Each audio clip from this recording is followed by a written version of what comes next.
Julius, is a rat. He's a total rat. Younger brother to the king, whose name I don't even know. I've decided to name him King Leonardo because all Leonardos are good kings.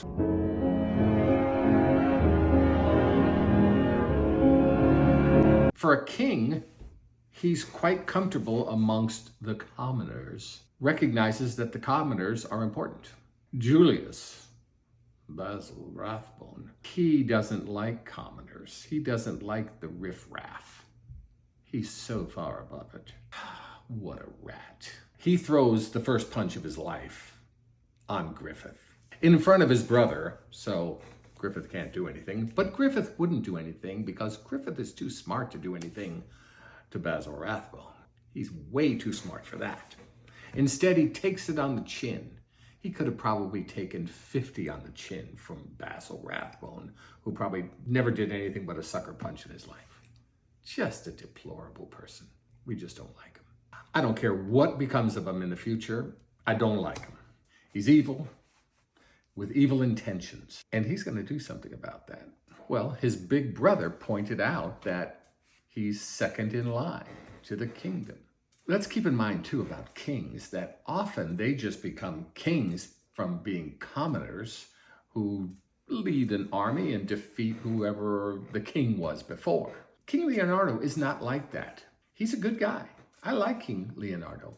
He has knighted our friend Griffith and calls him Lord now.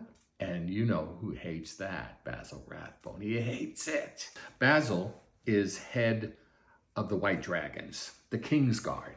That way he never has to get his hands dirty. He's got real men to do with the fighting and the protecting of the king.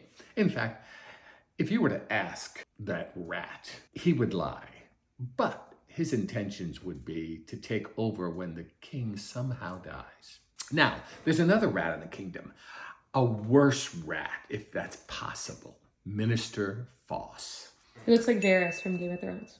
Yes, he did. But Varys had good intentions for the kingdom. He's dropping hints about, wouldn't it be interesting if, I don't know, a poison arrow maybe pierced the heart of Griffith?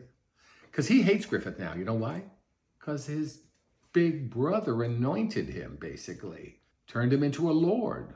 He's a commoner. There's no reason for him to be called a sir or a lord. Oh, these guys. The second fiddles, they're so jealous so often.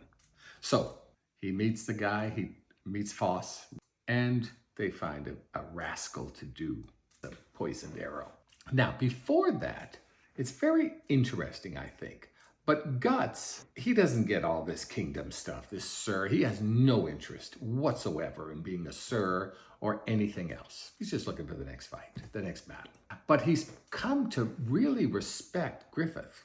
He doesn't understand why Griffith keeps saving his butt, but he appreciates that he does, that's for sure. The king determines that it's time for the annual hunt, a fox hunt.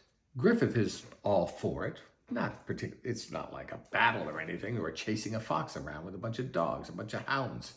And you can imagine Guts could care less. So Basil's got to take out the potential heir apparent, because let's face it, if somehow Griffith marries the princess, he could be heir apparent. Who knows how these kingdoms are run?